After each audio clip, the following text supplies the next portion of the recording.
I came to renovate the old lake cabin I inherited, only to find the HOA demolishing it for being unpresentable. A bulldozer was idling as they ripped down my father's final apology after 40 years of silence. The HOA president just stood there, smirked, and told me, "You inherited the problem." But as she watched my father's legacy turn to rubble, she had no clue that with that lake cabin, I also inherited the secret that would let me bulldoze her entire kingdom. Where are you watching from? Let me know in the comments below. And if you believe no HOA has the right to destroy a family's legacy, hit subscribe, because you're about to watch them pay the ultimate price. The last 600 miles had felt the same. Just asphalt, coffee, and the low hum of the truck's engine. I drove through 3 states without really seeing them, my mind fixed on the little dot on the map that was Finch Lake. It had been 40 years since I'd spoken to my father. 40 years of silence that ended with a phone call from a lawyer I'd never met, telling me the old man was gone. He'd left me one thing, a beat-up lake cabin on a piece of land I didn't even know he owned. There was no letter, no explanation, just a deed and a set of keys mailed in a flat manila envelope. My dad was an engineer, same as me, but he was a man who spoke with his hands. He could frame a house in a week, but couldn't frame a sentence to say he was sorry. So I knew, deep down, this cabin wasn't just property. It was his final letter, written in wood and nails instead of ink. It was his way of trying to fix something he'd let break a lifetime ago. I wasn't going there for a vacation. I was going there to read that letter, to finally understand the man who'd become a ghost in my own life. My plan was simple. I'd spend the fall and winter restoring the place, piece by piece, live off-grid, work with my hands, and maybe, just maybe, when it was done, my own kids would come visit. Maybe I could fix my own fractured relationships by fixing the house my father had left me. The air changed as I turned off the main highway. The scent of pine and damp earth filled the truck, a smell of my childhood I'd almost forgotten. The final stretch was a gravel road that wound through thick woods. I could see glints of the lake through the trees, sunlight bouncing off the water like scattered diamonds. A feeling of cautious hope started to settle in my gut. I'd spent so long being angry, and now I was just tired. Maybe this was the end of the road for all that. Maybe this was where I could finally put the past down. I saw the wooden sign, faded and leaning, that said Finch Lake Estates, probably one of those old developments from the 70s. My dad's place was supposed to be at the very end of the line, isolated. That sounded right. He was never one for neighbors. I rounded the last bend, my eyes searching for the cabin I'd only ever seen in one grainy photograph. Instead, I saw a bulldozer. It was parked beside a mangled pile of lumber and shingles, its engine idling with a low, gut-deep rumble. A crew of men in bright orange safety vests were pulling apart what was left of a small A-frame structure. One entire wall was already gone, leaving the inside exposed like a fresh wound. For a second, my brain refused to process it. I must have taken a wrong turn. This couldn't be it. But there, next to the mess, was the old stone chimney from the photograph, still standing, like a lonely headstone. I killed the engine and got out of the truck, the crunch of gravel under my boots sounding unnaturally loud. My heart was hammering against my ribs, a cold dread washing over me. I'd driven halfway across the country to find my father's last words being fed into a wood chipper. A woman with perfectly sprayed hair and bright red lipstick detached herself from the crew. She was holding a clipboard like a shield, her expression a careful blend of boredom and authority. "Can I help you?" she asked, her voice sharp and brittle. She looked me up and down, taking in my dusty jeans and worn-out flannel shirt. I walked closer, my eyes fixed on the splintered wood that used to be a home. "This cabin," I started, my own voice sounding distant. "This is the Bannon property. I'm Joe Bannon. I just inherited this." The woman, who I would later learn was Darla Reams, the HOA president, didn't even flinch. She gave a small, tight smile that didn't reach her eyes. "Well, Mr. Bannon, welcome to the neighborhood," she said with a chilling lack of sincerity. This structure was deemed unpresentable and in breach of the community's aesthetic guidelines. She tapped her pen on the clipboard. "It's a visual hazard." I couldn't believe what I was hearing. A visual hazard? It was a man's home. It was my father's legacy. "You can't just demolish it," I said, the words feeling clumsy and useless. "I just got here. I was going to fix it." She looked at me with something close to pity, but it was laced with smug satisfaction. "The emergency clause in the bylaws allows the board to act on blighted properties to protect community values." She said it like she was reading from a script she'd probably written herself. I stared at her, then back at the wreckage. They hadn't just knocked down a building, they were erasing him. Every nail they pulled was another word I'd never get to hear. Darla must have seen the look on my face because her smile widened slightly. She adjusted her grip on the clipboard and delivered the final blow. "Then you inherited the problem," she said, turning her back to me to direct the crew. "The problem wasn't the cabin. The problem was the cold, hard fact that my father's apology, the one thing he'd managed to leave me, was being destroyed before I ever had the chance to step inside. And I had just let it happen. For a moment, I just stood there, frozen. My training as an engineer, my years in the army, it all screamed at me to follow a process, to de-escalate, to find the logical path. This was illogical. This was chaos. I took a deep breath, pushing down the raw anger that was clawing its way up my throat. I walked over to Darla Reams, keeping my voice steady and low. "Ma'am, there has to be a misunderstanding," I said. "You can't condemn a property without notifying the owner. I am the owner. I have the deed in my truck."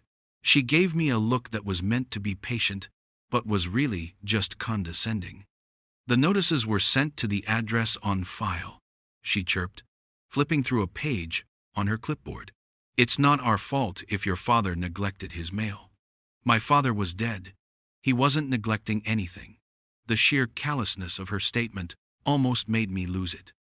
Instead, I turned to the foreman of the demolition crew, a big guy with a sun-beaten face who had been carefully avoiding my gaze. "You have a demolition permit for this, right?" I asked him directly. He grunted and looked toward Darla. She stepped in front of him, a little bulldog protecting her territory. "All our paperwork is in order, Mr. Bannon. This is a sanctioned action by the Finch Lake Estates Homeowners Association Board of Directors under emergency condemnation rules." She said Board of Directors like she was talking about the Supreme Court.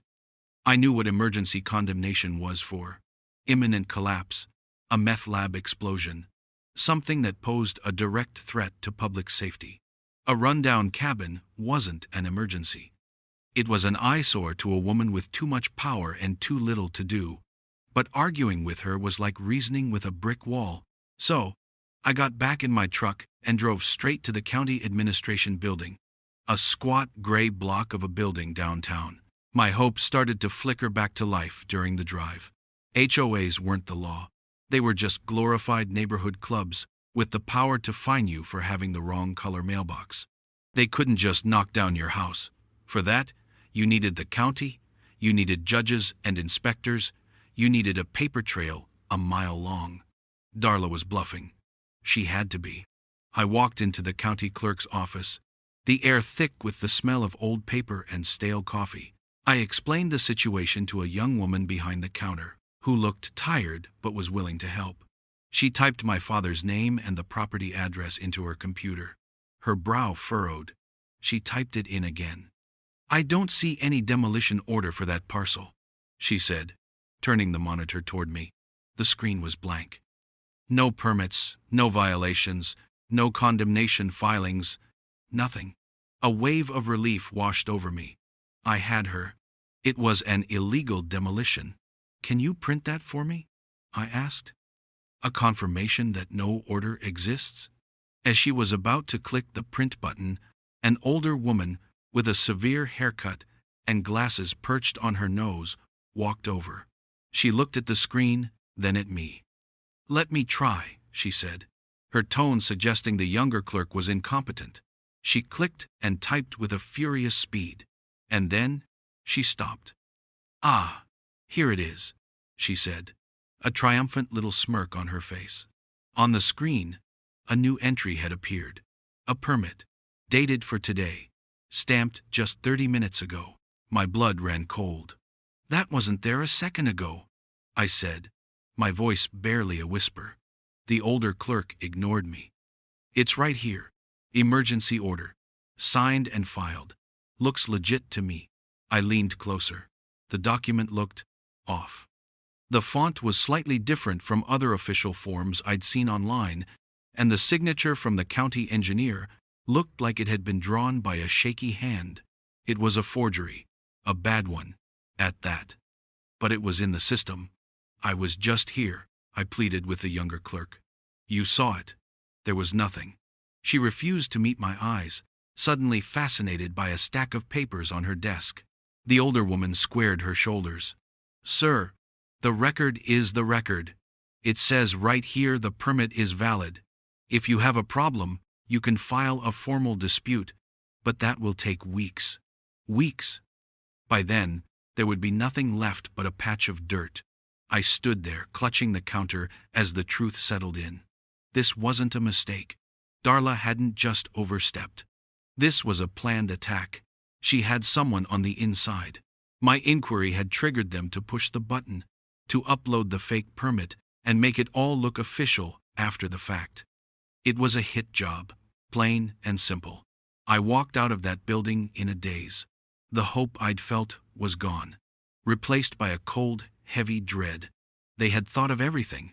I drove back to the lake, but I didn't pull up to the property. I parked down the road, where I could see through the trees without being seen.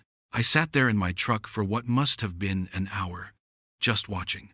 The crew was working fast now, energized. The big yellow arm of the bulldozer rose up, and with a sickening crunch of splintering wood and shattering glass, it pushed through the last standing wall of my father's cabin. The whole structure folded in on itself, collapsing into a heap of meaningless scrap. The stone chimney, the one landmark I recognized, held on for a moment before it too crumbled into a pile of rock. It was all gone. Everything. His last chance to say something, and my last chance to listen, was just a pile of garbage waiting to be hauled away. I felt a profound emptiness, a hollow space, where a shaky hope had once lived. I watched until the sun started to go down, casting long shadows over the wreckage. Darla was long gone, her victory secured. As the last of the crew packed up their tools, I sat there in the silence of my truck, the engine cold, and that's when something inside me shifted. The grief, the shock, the helplessness, it all burned away, leaving something hard and clear in its place. I stopped thinking about what I'd lost. I started thinking about what they had taken. That's when I stopped trying to reason, and started planning a rebuild they'd never see coming. I didn't leave town. Running away felt like letting Darla Reams win, and I wasn't about to give her that satisfaction. Instead, I found a small mobile home for rent at a park a few miles down the road, the kind of place where people kept to themselves. I paid for 2 months in cash, telling the manager I was in the area for a long-term engineering survey. It was close enough to the truth. From there, I went quiet. I didn't call a lawyer. I didn't storm into another HOA meeting. A direct assault on an enemy with fortified positions is a fool's errand. First, you do reconnaissance. You map the terrain. You find the weak points they don't even know they have. My new battlefield was the county records office, and my weapons were patience and public information requests. For the first week, I was a ghost. I'd arrive when they opened and leave when they closed, spending my days hunched over dusty plat maps and scrolling through microfilm archives that smelled like vinegar and decay. I was looking for the history of Finch Lake Estates, trying to understand how it was all pieced together. Darla and her cronies operated on the assumption that nobody would ever bother to check their work. People are busy. They're intimidated by legal documents. They give up. I wasn't busy. I wasn't intimidated, and I don't give up. On the 5th day, I found the first crack. It was on a hand-drawn survey map from 1982. The subdivision for Finch Lake Estates was laid out in neat numbered parcels. But right in the middle, encompassing the entire lakefront, was one large, oddly shaped parcel that was marked differently. It wasn't part of the subdivision. My father's little lot, the one with the cabin, was a tiny piece carved out of this bigger, separate entity. It was like an island. The HOA's authority, its bylaws and aesthetic guidelines, ended where that strange boundary line began. They had jurisdiction over their little cookie-cutter lots, but not this. My heart started beating a little faster. If his land wasn't technically part of the HOA, then their emergency condemnation was an even bigger fraud than I thought. The next step was figuring out what that larger parcel was. The file number led me to a different section of the archives, one for land trusts. And that's where I found my father's name again. Not just as a property owner, but as a creator. The Finch Lake County Land Trust, established in 1983. Buried deep in 100 pages of dense, legal jargon, was the architecture of my father's foresight. He hadn't just bought a piece of land. He had built a fortress of paperwork around it. The document was a masterpiece of defensive engineering. It was a 12-layer deed structure, a complex web of clauses and subclauses. It was designed to look like a simple conservation trust to the casual observer. But hidden in the 8th layer was a section titled Contingent Ownership and Fiduciary Transfer. I read it 3 times before I understood the brutal elegance of what he had done. The clause stated that the trust, which controlled all the land under and around the lake, granted easement rights to the neighboring properties, the right to access the lake, the shoreline, the community dock, but that access came with a condition: a tripwire. The clause stipulated that if the beneficiaries of that easement, the HOA or its members, were to ever infringe upon the private rights of the grantor's designated parcel, or use their authority to improperly encumber it, then full control of the land trust would immediately transfer from the county-appointed board to the grantor's legal heir, me. Darla hadn't just trespassed. She hadn't just forged a permit. She had violated the one clause that held the whole ecosystem together. By demolishing the cabin to enforce rules that didn't apply, she had handed me the keys to the entire kingdom. I needed to be sure. A piece of paper is one thing, but proving it is another. I asked around at a local VFW post and found a name: Alistair Finch. No relation to the lake's name, just a coincidence. He was a retired county surveyor, a Vietnam vet like my old man. I found him in his workshop, a garage filled with the scent of sawdust and old machinery, tinkering with a vintage transit level. He was in his late 70s, with hands as gnarled as oak roots and eyes that still held a sharp, calculating focus. I laid the trust document and the plat map on his workbench. I didn't say much, just told him who I was and what had happened. He ran a finger over the map, his eyes scanning the lines. He fell silent for a long time, then a slow grin spread across his face. "Robert Bannon," he said, his voice a low rumble. "I remember this. Your old man was a stubborn son of a gun. Smart though, real smart." He tapped the contingent ownership clause. He came to me with this idea back in the early 80s.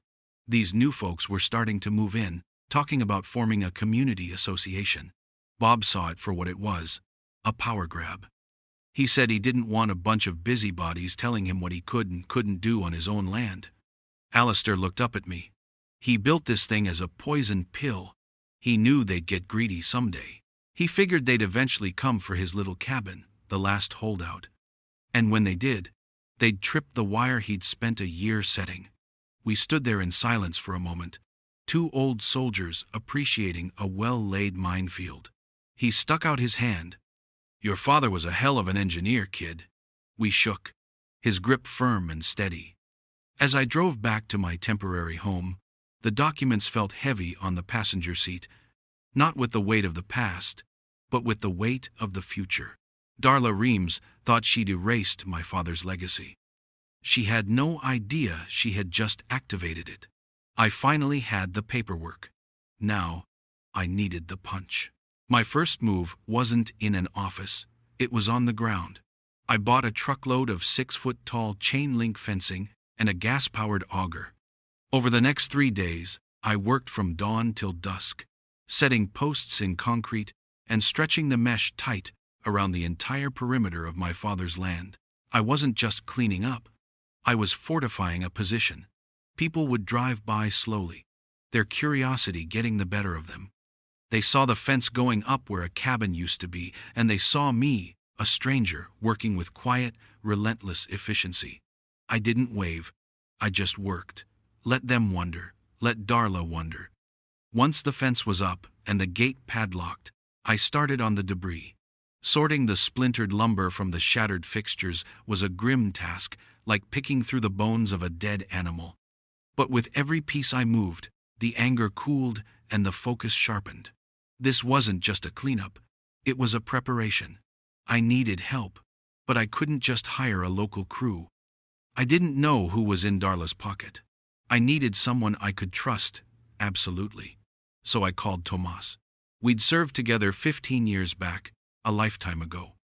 He was a combat engineer who could build a bridge under fire with nothing but some scrap steel and a roll of duct tape. After he got out, he'd started his own carpentry business. "Joe, man, I haven't heard that voice in a decade," he said, his own voice still carrying that same fast-talking energy. I told him the whole story, from inheriting the cabin to watching it get bulldozed. I didn't have to ask twice. "An HOA Karen did what?" he said, a mix of disbelief and glee in his voice. "Oh, this is gonna be fun. I'll be there Thursday. Don't worry about the cost. Consider it a professional courtesy." While I waited for Tomas, I got an unexpected call from a blocked number. The voice on the other end was quiet, almost hesitant. "Mr. Bannon? My name is Millie O'Connor. I'm a clerk at the county records office." It took me a second to place her. She was the younger woman, the one who had looked away when the fake permit magically appeared. "I saw what happened," she said, her voice low. "It wasn't right. That older woman, she's Darla Ream's sister-in-law. They do this kind of thing all the time. Just usually not this loud." Millie had a grudge, a deep one. For years, she'd watched the HOA bully retirees and fudge paperwork, but she'd never had an ally, never had anyone willing to fight back. She told me Darla and 2 other board members, a retired security guard named Hal Dorsey and the sister-in-law at the county office, were running a scam. They were levying huge emergency fees on residents for things like sidewalk cracks and algae blooms on the lake, then pocketing most of the cash. There was no oversight, no public accounting. The cabin, my father's cabin, was their final obstacle. It was the last privately held, non-HOA property on the lakefront, and they needed it gone. Why? Because Darla had already been in secret talks with a developer to sell off the community shoreline access for a private marina and luxury condos. The whole unpresentable violation was a lie. They needed to erase the property so they could claim it was abandoned common land and push the sale through. Tomas arrived on Thursday in a beat-up pickup truck loaded with tools, his grin a mile wide. He looked at the pile of rubble and whistled. "She really did a number on it, huh? Don't worry. We build things better the second time." Together, we worked.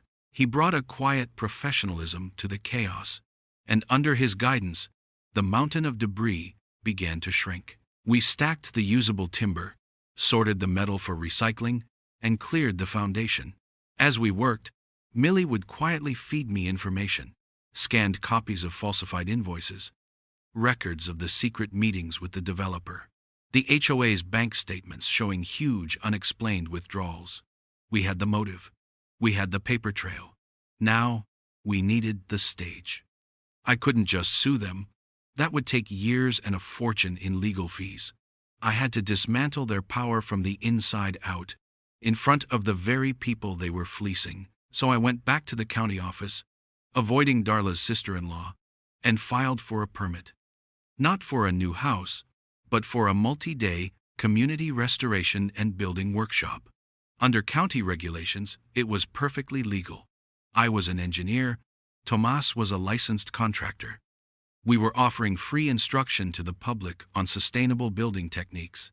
In reality, it was a Trojan horse. It was the perfect cover to gather the entire neighborhood on my property, where the HOA had no jurisdiction, and show them exactly what their leadership had been doing behind their backs. The official notice for the workshop went up on the town's community board. I posted a few flyers at the local hardware store and the VFW. The curiosity that had been simmering in the neighborhood started to boil. People were talking.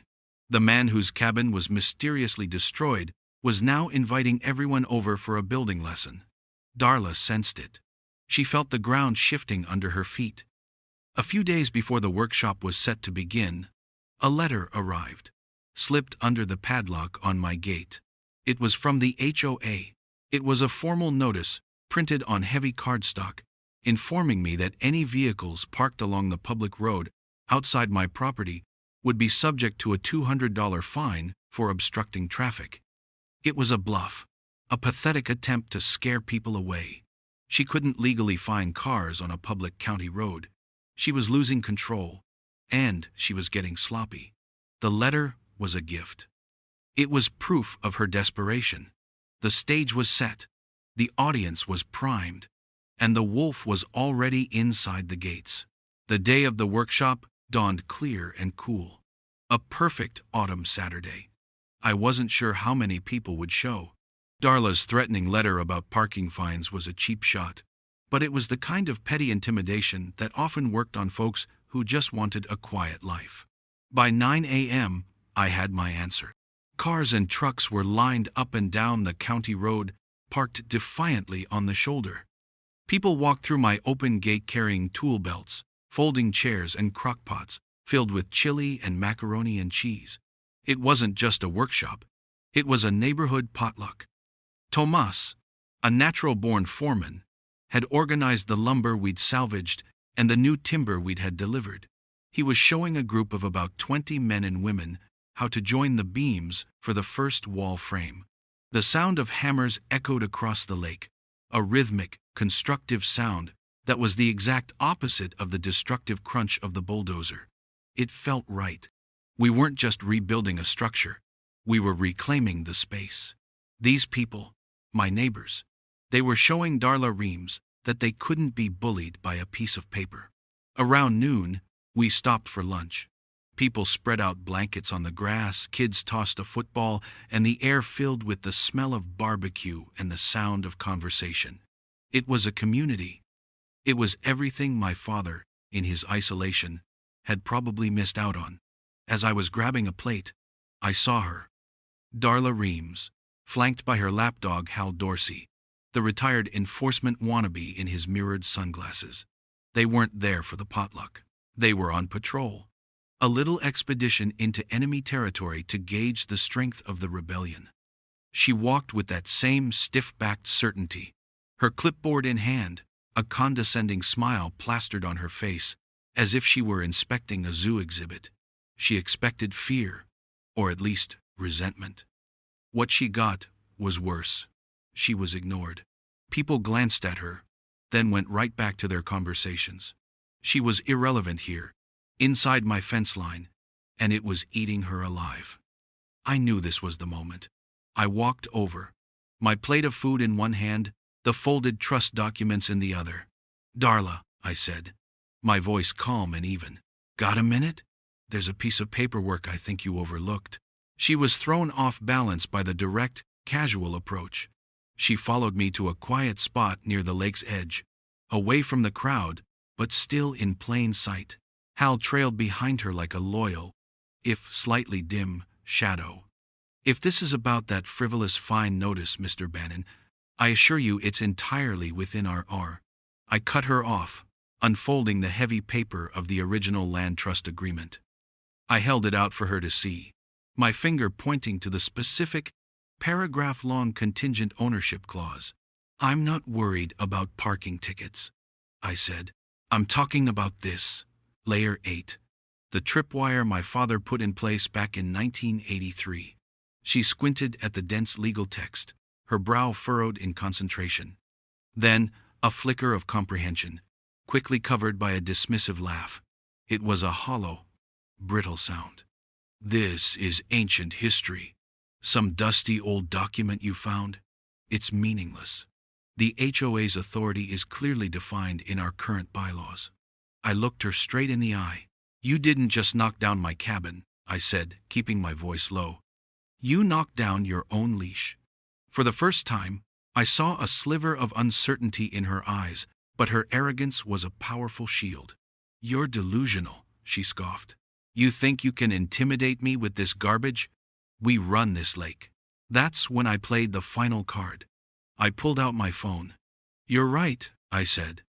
This document by itself is just paper. But an hour ago, my lawyer filed it with the county. It's been officially recorded, time-stamped, and executed. I turned the screen toward her. On it was the digital receipt from the county clerk's office, confirming the legal transfer of fiduciary control of the Finch Lake County Land Trust to its sole legal heir, me. The easement rights your community enjoys, the shoreline access, the docks, the very charter that gives your HOA its limited power, all of it is governed by this trust. And now, I control it. Her smug mask didn't just crack, it shattered. The color drained from her face, leaving 2 bright red spots of lipstick on a canvas of pale shock. Hal, peering over her shoulder, looked like he'd been tasered. The laugh was gone. The fake authority was gone. All that was left was raw, sputtering panic. She snatched the phone, staring at the screen, as if she could will the words away. You can't, she stammered. I took my phone back. You did, I said simply. Your emergency condemnation of a property not under your jurisdiction was the specific violation outlined in the trust. You tripped the wire, Darla.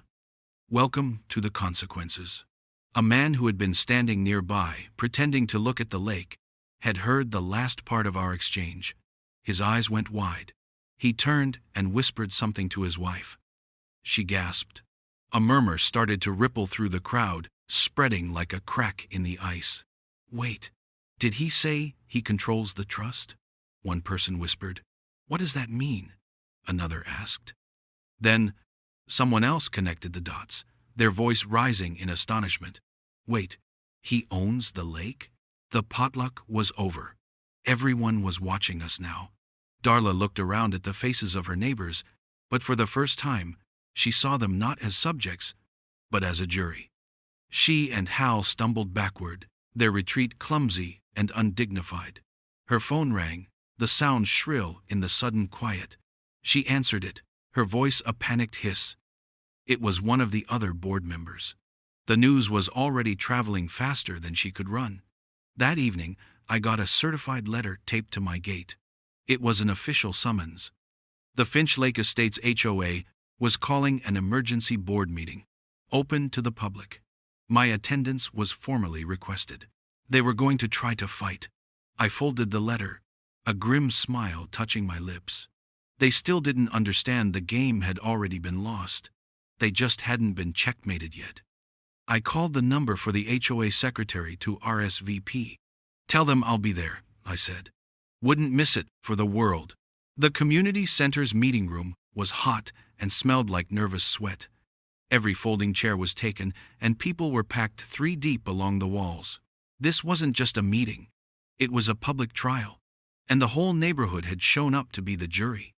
At the front, behind a long folding table, sat Darla Reams and the other 2 board members, Hal Dorsey and Darla's sister-in-law. They were trying to look official and in charge, but the panic was visible in the way they kept shuffling their papers and avoiding eye contact with the crowd. I came in through the back and stood near the door. I hadn't changed out of my work clothes, denim shirt, scuffed work boots. I wanted them to see me not as some slick lawyer, but as the man whose home they'd turned into a pile of splinters. Darla banged a cheap plastic gavel on the table. The sound was thin and weak in the packed room. This emergency meeting of the Finch Lake Estates Homeowners Association will now come to order, she announced, her voice strained. She launched into a prepared speech, full of carefully chosen words like unfortunate misunderstanding and aggressive legal tactics. She painted me as an outsider, a troublemaker, trying to disrupt their peaceful community with a dusty, irrelevant old document. The crowd shifted and murmured, unconvinced. They weren't buying it. When she finished, she looked out at the room, a smug little smile returning to her face. "Are there any questions for the board?" she asked, as if the matter was settled. I raised my hand. I didn't wait to be called on. I walked slowly from the back of the room to the front, every eye on me. The room fell silent. I stopped a few feet from their table and rested my hands on the back of an empty chair. I started by playing nice. "Ma'am, I understand why you're concerned," I said, my voice quiet and reasonable. "It must be confusing when old paperwork like this comes to light, but I think there's more to this than just my father's trust." Darla visibly relaxed.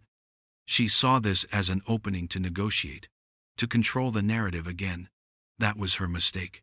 I reached into my jacket pocket and pulled out a small digital audio recorder.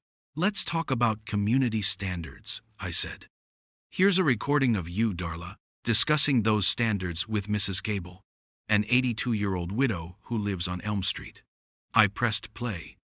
Darla's voice, sharp and cruel, filled the room. "Those petunias are an unauthorized color, Eleanor. You have 48 hours to remove them, or the fines will start. And at your age, I'd hate to see a lien put on your house." A collective gasp went through the crowd. Mrs. Gable, a tiny woman in the front row, started to cry softly. Darla's face went white. Before she could respond, I placed a thick stack of papers on the table in front of her. "And let's talk about finances," I continued, my voice still steady. "These are copies of the emergency fee invoices you've been sending out for the last 3 years. And next to them are the actual contractor receipts Millie O'Connor was kind enough to pull for me. You charged Mr. Henderson $1,000 for a sidewalk patch that cost $65. You charged the community $5,000 for an algae treatment that never happened." I turned and passed more copies into the crowd. A low rumble of anger started to build as people saw the numbers, the proof they'd been cheated for years. The room was turning. You could feel it. The tide of opinion was shifting, fast and hard. "But why?" I asked, looking directly at Darla. "Why all the fake fees? Why the bullying? Why did my father's old cabin need to be destroyed so quickly?" I held up a single sheet of paper, a high-quality copy of the forged demolition permit, because it was standing in the way of this.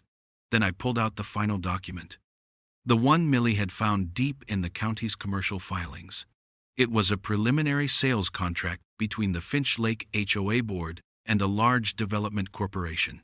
I held it up for everyone to see.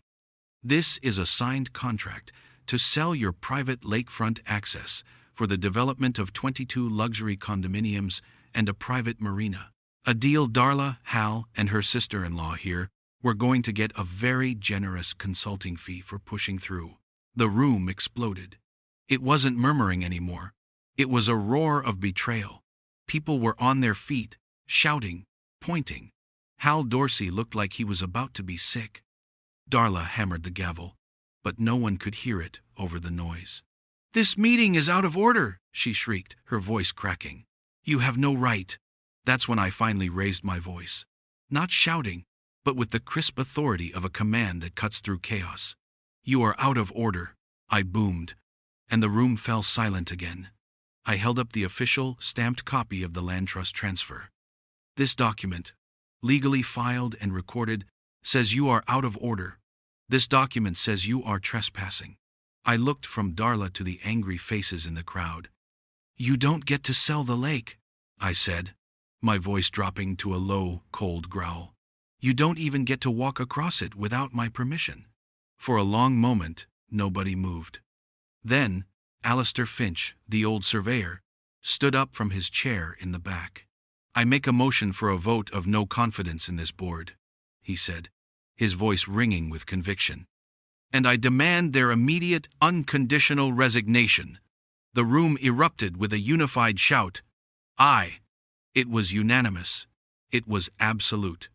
Just then, 2 uniformed sheriff's deputies walked into the room. Millie had made the call as soon as I pulled out the contract. I walked over and handed one of them the file with the forged permit and the fraudulent invoices. He looked it over, then looked at a very pale Darla Reams. "Ma'am, we need you to come with us." She began to sputter, to protest her innocence. But the fight was gone. Her little kingdom had crumbled to dust in less than 10 minutes. As the deputy led her past me, her hands cuffed behind her back, I leaned in close. "Your clipboard's in the lost and found, Darla," I said softly. She didn't even look at me. She just kept walking. A queen with no crown, no subjects, and no power. Even with Darla facing fraud and forgery charges, she didn't go quietly. From whatever basement she was holed up in while out on bail, she launched a smear campaign. Suddenly, anonymous posts started appearing on the town's social media pages, accusing me of being a predatory developer myself, of using my father's trust to seize control for my own gain. Emails went out to county officials claiming I was illegally constructing a commercial property. It was her last pathetic attempt to claw back some relevance, to poison the well. But it was too late. The community wasn't listening to her anymore. The story of what had really happened spread faster than any lie she could invent. The neighbors who had once been afraid of her now openly mocked her online rants. Her power hadn't just been taken, it had evaporated. The first thing I did with control of the land trust was file a permanent covenant change. I worked with Alistair Finch and a proper environmental lawyer to reclassify the entire lakefront as a community conservation site. The new rules made it legally impossible for any developer, now or ever, to build anything on the shoreline. The lake was protected, for good. The community now had more rights and more permanent protection than they'd ever had under the HOA's watch. With the legal battle over, the real work began. The work I'd come here to do in the first place. The rebuild wasn't a quiet, solitary project anymore. On weekends, neighbors would just show up. Old Mr. Henderson, the one Darla had overcharged for the sidewalk, turned out to be a retired electrician. He wired the whole cabin for free. Tomas stayed on for another month, teaching a rotating crew of volunteers how to frame walls and set trusses. People would bring food, share stories of their own run-ins with Darla, and help drive nails. We weren't just building a house. We were healing a community that had been bullied into silence for too long. We rebuilt the cabin on the same foundation, but stronger. We used timber from trees on the property that had fallen in storms, milling the logs ourselves. We made it off-grid, with solar panels and a rainwater collection system, a nod to my father's independent spirit. It was smaller, smarter, and built to last 100 years. When we finished, I mounted a small hand-carved bronze plaque next to the front door. It didn't have my father's name on it. It just said, "For the sons whose fathers tried to fix it too late." The change in Finch Lake was palpable. With the old board gone, a new one was elected. Sensible people who immediately voted to dissolve most of the ridiculous aesthetic rules. The HOA became what it was always supposed to be, a simple organization for maintaining the roads and the community dock, not a private police force. Inspired by the way everyone came together, Tomas and I started something new. We established a small, non-profit, veteran-led home repair co-op. We enlisted a dozen other vets in the area with skills in plumbing, roofing, and general contracting. Our mission was simple: to provide free or at-cost labor to help elderly or low-income residents fight bogus HOA violation notices. If someone got a fine for a peeling windowsill or a cracked driveway, we'd go fix it for them, taking away the HOA's leverage. We turned a tool of oppression into an opportunity for solidarity. It was our way of making sure no one in the county would ever feel as helpless as I had that first day. A few weeks ago, I was sitting on the porch of the finished cabin, the morning sun warming my face as I drank a cup of coffee. The lake was calm, and the only sound was the wind in the pines. A car I didn't recognize pulled up the gravel drive and parked next to my truck. A woman got out of the driver's side. It took me a second to recognize her. It was my daughter, Sarah. And in the back seat, her 2 kids were unbuckling their seatbelts. It was the first time they'd come to visit me in years, the first time they'd initiated it. She walked up the stone path, her eyes taking in the cabin, the clear water of the lake, the quiet strength of the place. She stopped at the bottom of the porch steps and just looked at it all, a small, genuine smile on her face. "Dad," she said, her voice a little softer than I remembered. "This place is beautiful." I felt a warmth spread through my chest that had nothing to do with the coffee. I'd come here looking to read my father's final letter, and instead, I'd been forced to write a new chapter of my own. I had come to restore a broken apology, but ended up restoring a broken community. And in doing so, maybe, just maybe, I had started to fix the things I had let break in my own life.